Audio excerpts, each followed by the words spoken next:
This is Art Now and Then. My name is Jim Lane. The ultimate compliment that can be paid a painter is to be referred to as a painter's painter.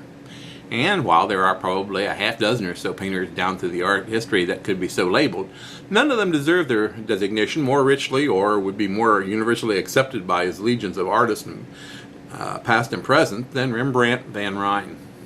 Certainly no portrait painter would argue with the honor being bestowed upon him. Perhaps more than any other single individual painter, he wrote the book on portrait painting. His long series of self-portraits over the course of his lifetime read like a primer on the subject. More than that, as seen by artists and art historians, they are a visual autobiography, documenting his rise and fall as an artist and as a living, breathing man of the 17th century. Putting aside his self-portraits, perhaps the best treatise on the subject of portrait painting comes in his 1661 painting Syndics of the Drapers' Guild. Confiscated as a trademark image by Dutch master Segar, the work is a life-size portrait some 6 feet in height and almost 9 feet in width, which depicts 6 members of the guild illuminated from an upper left by an unseen window, apparently reacting to the entrance of another individual. One member is caught in the act of rising from his seat. A second figure near him reacts to this movement, while the others focus on the viewer. Each face is an individual portrait.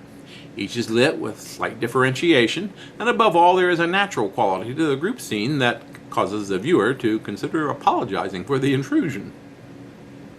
The two elements of Rembrandt's work that make him eternal are his strong sense of composition, and most importantly, his total mastery of light.